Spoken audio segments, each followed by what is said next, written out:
Je suis très contente de vous retrouver dans une nouvelle vidéo aujourd'hui. Estelle, est-ce que tu peux te présenter en quelques mots? Moi je m'appelle Estelle, j'ai 25 ans. Je suis diagnostiquée bipolaire de type 2. J'ai fait des études de droit. Je suis quand même... j'aime la vie. Voilà, j'allais te dire comment tu te présentes juste en tant que bipolaire et en études de droit Non, ou s'il y a autre chose. Donc t'aimes la vie. Voilà, j'aime vraiment la vie. Moi je suis une fan de la vie. Voilà. Ça fait plaisir, genre t'aimes bien quand il y a un ciel bleu, tu t'émerveilles d'un rien quoi. Oui, voilà. Une citation qui te correspond. La seule qui me vient, c'est parfois il faut apprendre à danser sous la pluie.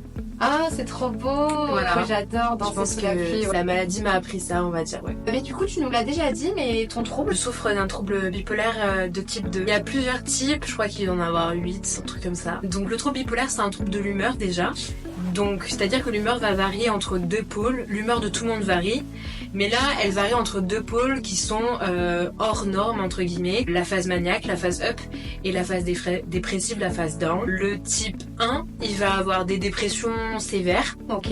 Et des phases maniaques extrêmement sévères aussi, donc très hautes. Donc là, on se déconnecte complètement de la réalité. Ouais. On va devenir super productif, on va avoir des délires de mégalomanie, etc. Ah oui. On peut vraiment se retrouver limite tout nu dans la rue quand on est dans un délire total. Je sais pas si c'est bien expliqué. Non, mais moi j'ai compris en tout cas. Je suis pas de type 1, donc peut-être que c'est un peu erroné. Mais Ouais. de type 2, ça va être des phases hautes qui vont être moins hautes. Donc on va appeler ça l'hypomanie. Donc l'hypomanie, ça va être plutôt une phase d'exaltation, d'excitation plus courte qui va durer quelques heures à quelques jours. Ok. Et qui va se caractériser par moins besoin de dormir, des idées de grandeur aussi, mais en fait ça va se confondre un peu avec le caractère, donc ça va être plus difficile à identifier. Moi j'ai juste un petit aparté à faire pour les gens qui me suivent, ça me fait vraiment très plaisir d'interviewer une bipolaire, même si elle est bien plus que ça, vous le savez, je répète tout le temps qu'on n'est pas seulement ces troubles, mais en tout cas ça me touche beaucoup et ça me fait plaisir, parce que comme vous le savez, ma maman était bipolaire et a fini par se donner la mort à cause de cette maladie qui à son époque était vraiment très peu reconnue, donc on préférait la traiter de Mal folle. diagnostiqué. Et c'était très Mal mal soigné. diagnostiqué, mal soigné. Pour apprendre à mieux connaître ce trouble, je suis vraiment très contente de faire cette interview. Du coup, merci à toi. Quand est-ce que ton trouble s'est développé? Il a toujours été un peu là, j'ai Ouais. toujours eu des changements d'humeur assez intenses où je passais du rire aux larmes dès le lycée. En plus que j'ai pris Roaccutane, le médicament pour l'acné là, qui a tendance à Ah ouais, affecter l'humeur, donc bon voilà. ouais, c'était un peu faussé du coup. tout Ouais, ça. on savait pas trop de qui était Roaccutane, d'où ça venait machin. Il y a 3 ans, ma petite sœur elle tombait gravement malade D'accord. et ça m'a énormément choquée. Et là, ça a vrillé. Enfin, il y a eu un point de non-retour. En fait, je suis partie en vacances avec la famille de ma meilleure amie. Ses parents sont médecins et ils ont constaté qu'il y avait quelque chose d'étrange dans mes humeurs. D'accord. Et ils ont dit, il faudrait que tu ailles voir un psychiatre. Je suis allée voir un psychiatre. Il m'a fait parler de ma vie en 2 séances. Ouais. Donc du coup, ça fait 3 ans Ouais, que tu es diagnostiquée bipolaire de type 2. voilà. Comment tu l'as vécu ce diagnostic? T'as été soulagée? Comme une libération. Comme Parce une que ça libération. faisait des années que j'oscillais avec des dépressions qui partaient miraculeusement. Et puis des phases où j'étais super heureuse. Tu comprenais pas Donc en je fait. comprenais pas trop. Parce que avec les dépressions, en fait, je pensais que j'étais surtout feignante, que c'était ma faute. Et en fait, c'était pas du tout de ma faute. C'est pas de votre faute. C'est vraiment votre cerveau qui fonctionne pas comme il devrait fonctionner. Voilà. Très important de dire que c'est absolument pas de votre faute, ça je suis bien d'accord avec toi. Est-ce que tu peux nous parler un peu du coup de tes symptômes à toi en tant que bipolaire de type 2? Oui. Donc on va peut-être commencer par les phases dépressives. Moi en tout j'ai 3 phases. La phase dépressive, Ouais, la phase mixte d'accord. et la phase hypomaniaque. Ok. Donc en phase dépressive, que dire, je suis Dépression, triste, quoi. apathique, avec idées suicidaires, etc., voire plus, automutilation, etc., etc. Après des phases mixtes où je pourrais pas dire combien de temps ça dure, mais c'est des moments où en fait la manie rejoint la dépression et c'est des moments où on ressent beaucoup de joie et beaucoup de tristesse à la fois, donc c'est assez étrange D'accord. et ça peut engendrer parfois des pulsions suicidaires parce qu'on a l'énergie de D'accord. faire des choses et on a le pathos de la dépression, donc ça fait de l'énergie en fait pour se suicider. J'ai surtout entendu du coup pour les bipolaires qu'il y avait beaucoup de fluctuations d'humeur. Oui, Donc c'est un peu ça les phases dont tu viens de nous Ouais. parler finalement. C'est ça. Pareil, beaucoup de colère. de la colère, de l'impulsivité aussi. Ouais, ok. Donc en fait c'est un peu adjacent au trouble borderline. Ça se ressemble, mais je pense que les phases, on a vraiment des phases hypomaniaques Ouais. que vous avez pas. Des phases où on est vraiment super excité, quoi. Ouais, non, moi c'est vrai que j'ai pas ça. On n'a plus besoin de dormir, ouais. Ah ouais, à ce point. J'ai fait un stage de voile une année. On faisait de la voile toute la journée. On bougeait des gros bateaux, on était dans le vent tout le temps. Le soir, c'était pas fatigué, j'arrivais pas à dormir, j'aurais pu courir un marathon. Enfin, c'est dingue ça. Comment tu vis au quotidien avec tes troubles par rapport du coup à tes études, à tes relations peut-être amoureuses, affectives? Je dirais que les médicaments ont beaucoup aidé. J'ai changé beaucoup de médicaments parce que il y avait pas grand chose qui marchait sur moi. J'ai souvent été dans des situations de désespoir où j'avais l'impression que rien n'allait marcher.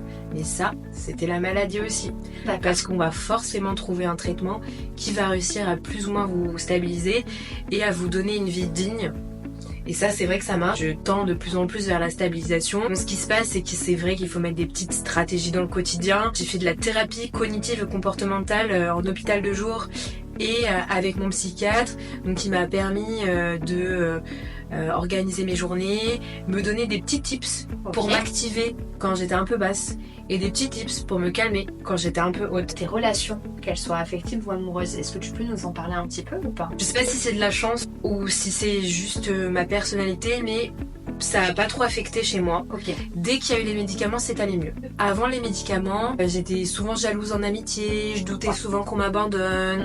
Donc bon, ça fait penser un peu au trouble borderline. Et quand j'ai eu les médicaments, ça s'est arrêté. J'avais beaucoup plus confiance en moi, en mes amitiés. La bipolarité fait très très peur aux gens. Vraiment, Ouais. ce trouble fait très peur aux gens, alors qu'au final, on est géniaux. On est géniaux. Exactement. Ce sont des personnes normales, juste avec un trouble, mais ça ne veut pas dire que la personne est folle ou quoi que ce soit. Donc arrêtez d'avoir peur de la bipolarité.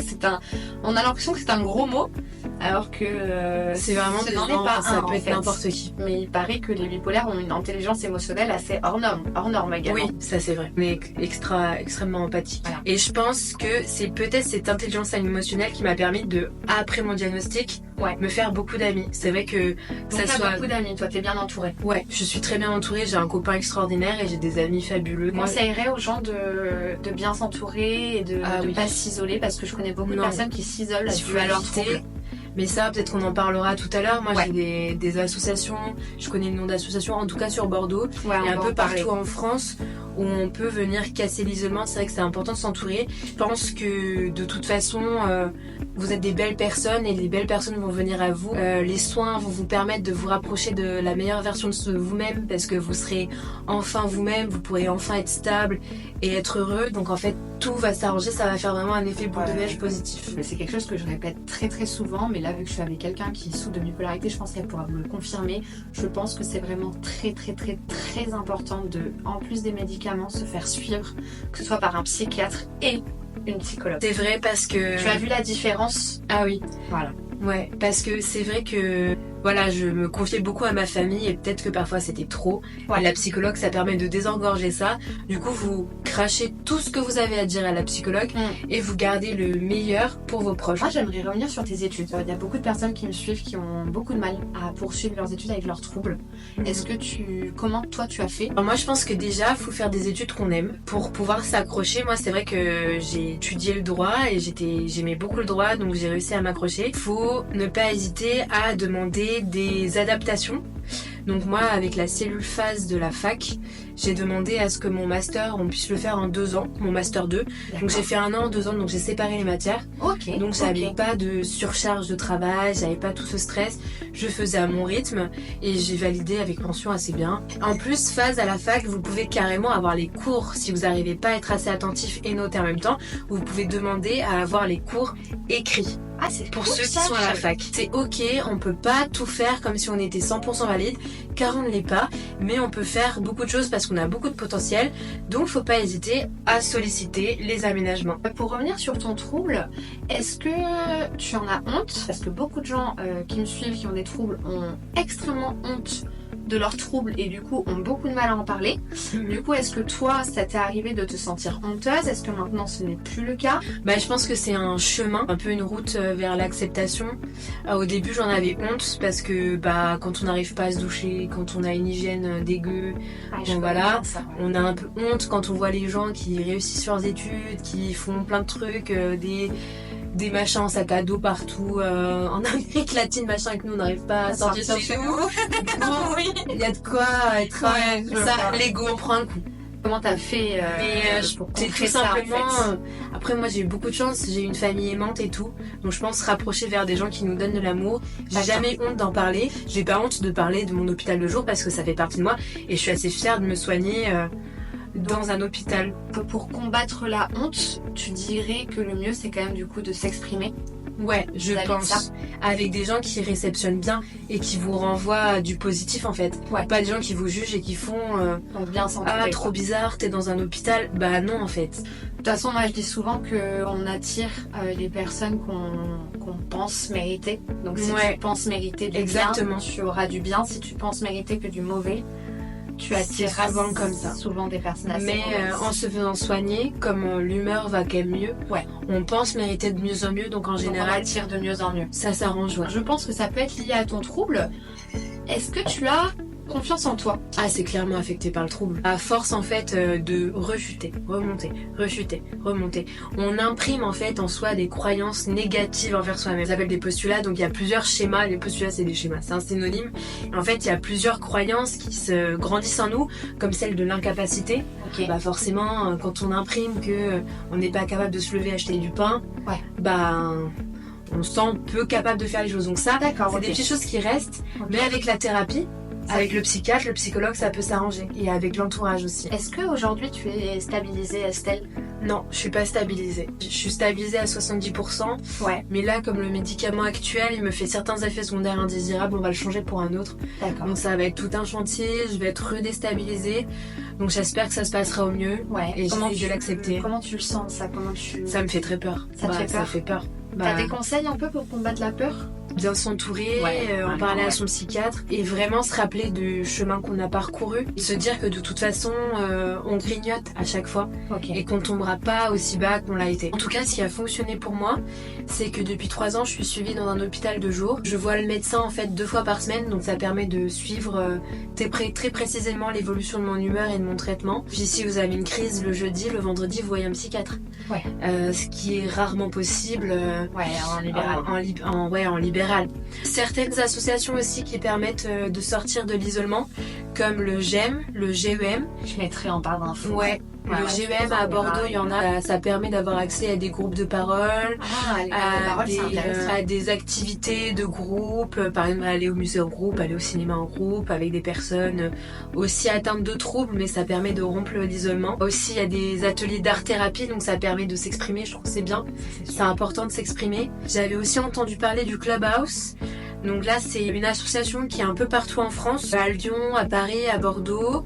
Ça permet en fait de se retrouver, de partager des moments de convivialité avec d'autres membres de l'association. Ça permet de faire des activités ensemble, d'organiser des émissions radio, d'écrire des articles sur la santé mentale. Je pense sincèrement, peu importe la ville, parce que là du coup on parle de Bordeaux, donc je vous mettrai les liens de tout ce qu'elle m'a donné là comme conseil, je vous les mettrai en barre d'infos. Mais je pense que peu importe la ville où vous êtes, il doit y avoir des assos et des structures dont tu nous parles.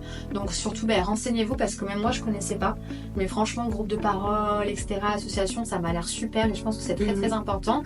Et si je retiens bien un petit peu tout ce que tu m'as dit, les conseils que tu mets dans ta vie au quotidien, en tout cas le conseil principal que tu donnerais, c'est vraiment de bien s'exprimer et de voir le positif et de bien s'entourer. Vraiment bien s'entourer et laisser parler ses émotions, c'est ok en fait. Est-ce que tu fais du journaling?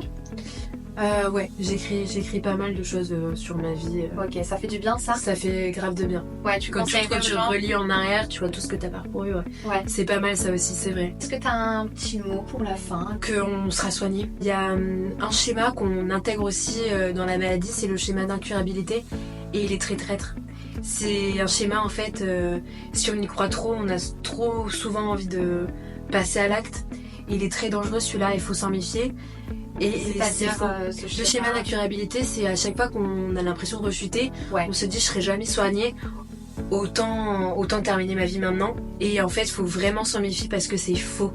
On va vous soigner maintenant avec votre psychiatre, votre hôpital, vos structures.